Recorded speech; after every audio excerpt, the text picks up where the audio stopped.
Assalamualaikum warahmatullahi wabarakatuh. Alhamdulillahi rabbil alamin. Wassalatu wassalamu ala asrafil anbiya'i wal mursalin wa ala alihi wa sahbihi ajmain, amma ba'du. Alhamdulillah, kita telah memasuki semester genap di tahun ajaran 2020 dan 2021. Marilah kita awali semester ini dengan prinsip harus lebih baik dari semester sebelumnya, khususnya dalam pembelajaran pendidikan agama Islam. Kali ini kita akan belajar tentang beriman kepada para rasul serta Muhammad sebagai nabi akhir zaman. Sebelum kita mulai pembelajaran, marilah kita sama-sama melafazkan basmalah. Bismillahirrahmanirrahim. Dalil beriman kepada Rasul sama halnya dengan dalil beriman kepada malaikat yang sudah kalian pelajari di kelas 1. A'udzu billahi minasyaitonir rajim. Bismillahirrahmanirrahim. Ya ayyuhalladzina amanu aminu billahi wa rasulihi wal kitabilladzi nazzala ala rasulihi wal kitabilladzi anzala min qablu wa may yakfur billahi wa malaikatihi wa kutubihi wa rusulihi wal yaumil akhir faqad dhalla dhalalan ba'ida.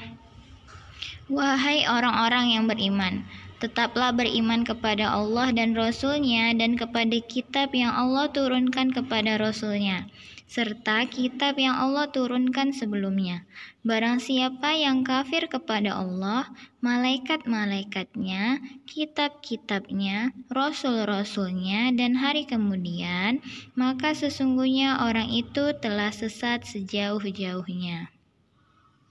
Makna iman kepada Rasul. Makna iman sudah kita ketahui kan sebelumnya, yaitu meyakini dalam hati, melisankan dengan lisan, dan membuktikan dalam amal perbuatan. Yang pertama, perbedaan Nabi dan Rasul. Nabi adalah laki-laki yang dipilih oleh Allah Subhanahu wa Ta'ala untuk menerima wahyu yang tidak disertai kewajiban untuk menyampaikan ajaran itu kepada umatnya. Sedangkan Rasul adalah yang disertai dengan kewajiban untuk menyampaikan ajaran itu kepada umatnya. Kemudian yang kedua, cara beriman kepada Nabi dan Rasul. Yang pertama, untuk para Nabi dan Rasul yang namanya disebutkan di dalam Al-Quran dan hadis, kita wajib mengimaninya dengan terperinci.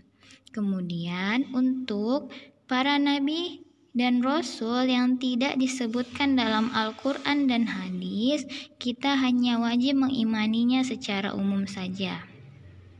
Bukti bahwa para nabi dan rasul ada yang tidak disebutkan dalam Al-Quran bisa kita lihat dalam Quran Surah Ghafir ayat 78. Dan sesungguhnya telah kami utus beberapa orang Rasul sebelum kamu, di antara mereka ada yang kami ceritakan kepadamu, dan di antara mereka ada pula yang tidak kami ceritakan kepadamu. Tidak dapat bagi seorang Rasul membawa suatu mukjizat melainkan dengan izin Allah. Maka apabila telah datang perintah Allah, diputuskan semua perkara dengan adil. Dan ketika itu rugilah orang-orang yang berpegang kepada yang batil. Kemudian makna beriman kepada Nabi Muhammad SAW mencakup dua hal. Yang pertama, membenarkan Nabi Muhammad sebagai Rasul Allah, dan yang kedua, menaati dan mengikuti syariat Nabi Muhammad. Artinya, makna beriman kepada Nabi Muhammad adalah kita mengimani secara terperinci. Yang pertama, dalam hal membenarkan Nabi sebagai Rasulnya Allah, membenarkan bahwa ajaran Nabi Muhammad berlaku untuk seluruh alam. Kemudian membenarkan bahwa Muhammad adalah Nabi dan Rasul terakhir, membenarkan Nabi Muhammad telah menyampaikan ajaran Islam dengan sempurna, mencintai dan memuliakan Nabi Muhammad, menaati dan mengikuti syariat Nabi Muhammad.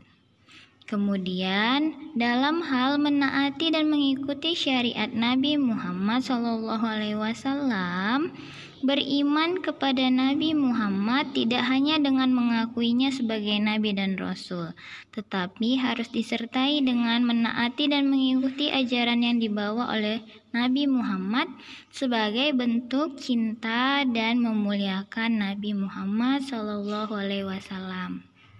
Nama-nama Nabi Muhammad. Yang pertama, Muhammad artinya orang yang terpuji, Ahmad orang yang paling banyak memuji Allah, Al-Mahi orang yang menghapuskan kekufuran, Al-Hasyir orang yang mengumpulkan manusia di padang mahsyar, dan yang terakhir Al-Aqib, Nabi terakhir. Sifat-sifat Nabi Muhammad SAW. Yang pertama, siddiq dan mustahil bersifat kazib atau dusta. Yang kedua, amanah dan mustahil bersifat hianat. Tabligh menyampaikan, mustahil Nabi Muhammad bersifat kitman. Fatonah atau cerdas, mustahil Nabi Muhammad bersifat balada atau bodoh. Kemudian, Nabi Muhammad dikenal dengan khotimun nabiyyin atau penutup para nabi. A'udzu billahi minasyaitonir rajim. Bismillahirrahmanirrahim. Ma kana Muhammadu aba ahadim minar rijalikum walakin rasulallahi wa khataman nabiyina wa kana Allahu bikulli syai'in alima. Artinya, Muhammad itu sekali-kali bukanlah bapak dari seorang laki-laki di antara kamu, tetapi dia adalah Rasulullah dan penutup nabi-nabi, dan adalah Allah Maha mengetahui segala sesuatu. Quran Surah Al-Ahzab ayat 40. Kemudian tugas kalian adalah tuliskan nama 25 nabi dan rasul. Yang kedua, tuliskan sifat Nabi Muhammad dan sifat mustahilnya. Yang ketiga, tuliskan dalil tentang Nabi Muhammad sebagai khotamun nabiyyin. Inilah materi dan tugas kalian di pembahasan beriman kepada para nabi dan rasul. Mohon maaf atas segala kesalahan dan semoga bermanfaat. Dikerjakan tugasnya di buku PAI kalian. Ustazah tutup dengan Assalamualaikum warahmatullahi wabarakatuh.